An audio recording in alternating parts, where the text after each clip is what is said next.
Right now, a single narrow stretch of water in the Middle East can make oil prices spike thousands of miles away in a matter of minutes.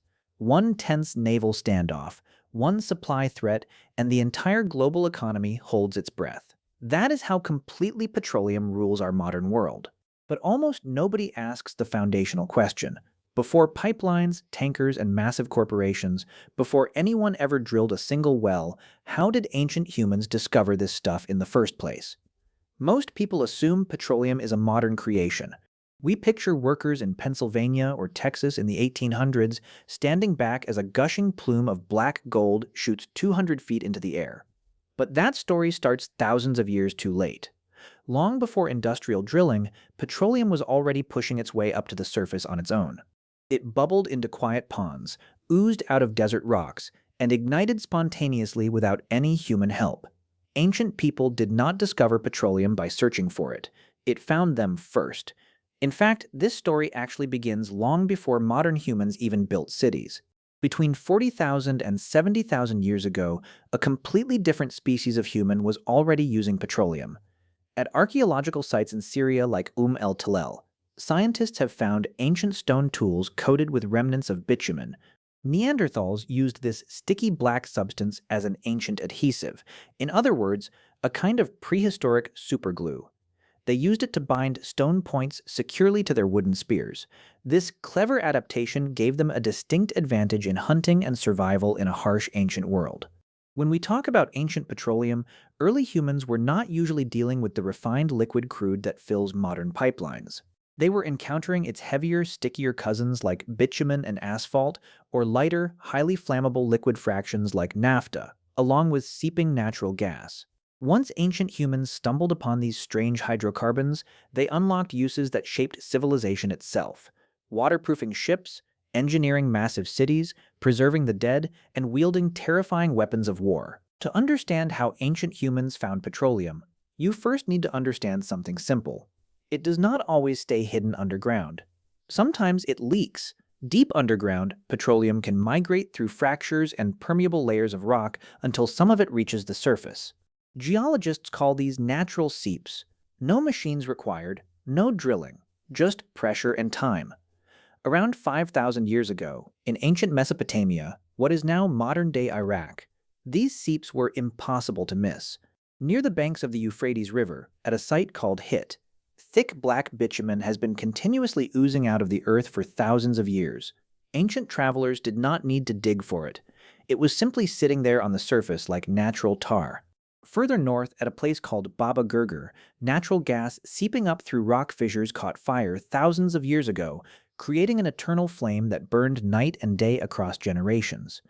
Imagine walking through the Mesopotamian river valley 4,000 years ago. You do not know what a hydrocarbon is? You have no understanding of geology.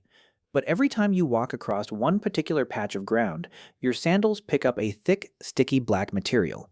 It leaves dark stains on your clothes. It smells strange and pungent. It resists water completely. And when a spark touches it, it burns with a thick, dark smoke. Most early humans would have backed away from something so strange. But some got curious. They stopped asking what this mysterious substance was and started asking a much more practical question: what can we make it do? That single question turned a mysterious black substance into one of the ancient world's most useful natural adhesives. Ancient Mesopotamian builders quickly realized that bitumen was one of the most versatile materials in existence.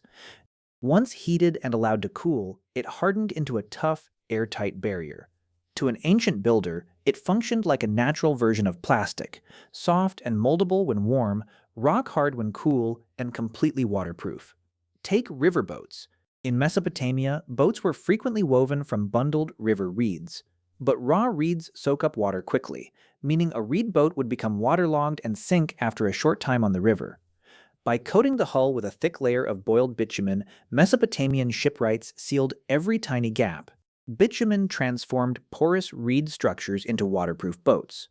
Next came architecture.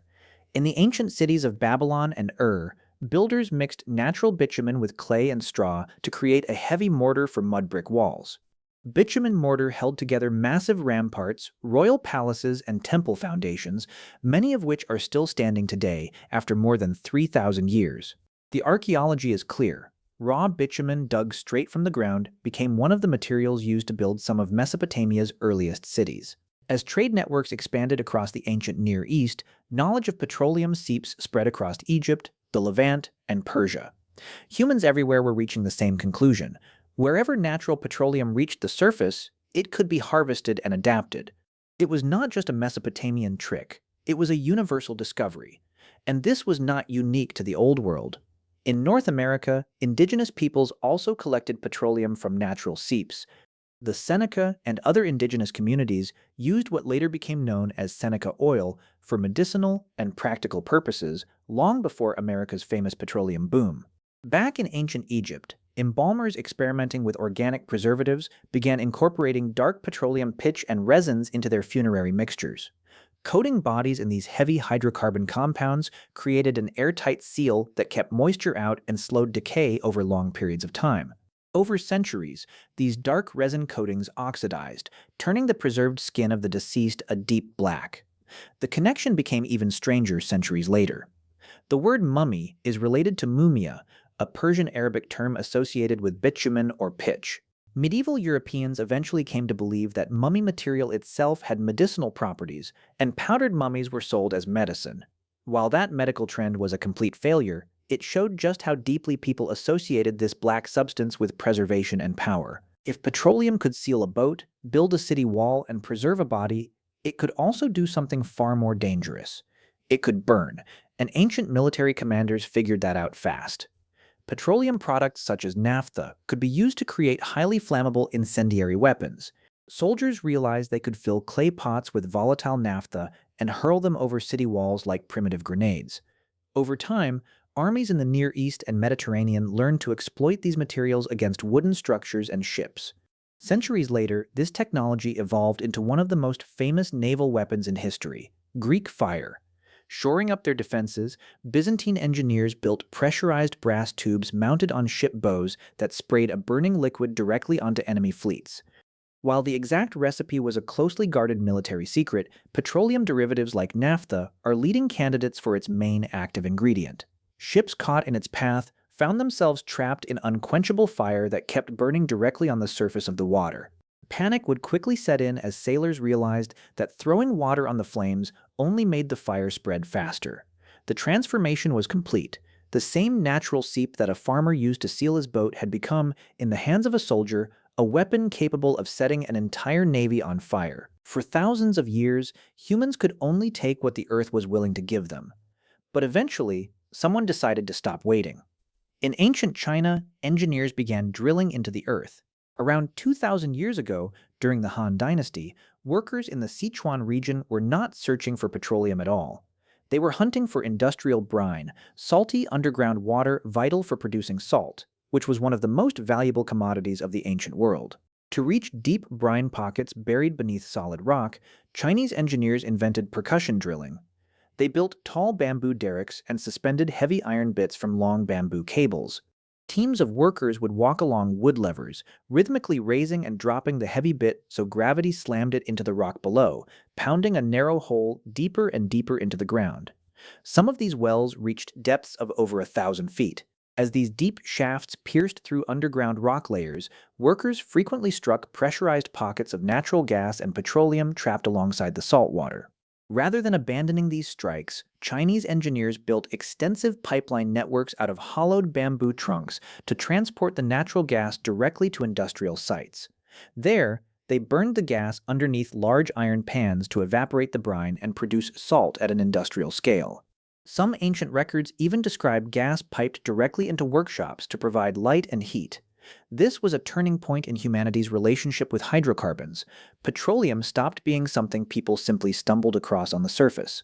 It became a resource targeted on purpose, extracted from deep underground, and piped for fuel. When you step back and look at the whole picture, ancient humans did not discover petroleum with a single lucky drill strike. They did not discover it in a single moment. They discovered it in stages. First, they noticed it. Then they learned what it could do. Then they learned how to extract it, and eventually, we learned how to industrialize it. None of these ancient discoverers had geology degrees, modern chemistry labs, or powered machinery. They had sharp observation, basic curiosity, and a natural resource that kept pushing its way to the surface. Our total reliance on this single resource did not start with modern corporate empires. It started thousands of years ago with a fire that would not go out, and a group of ancient humans brave enough to walk toward it instead of away.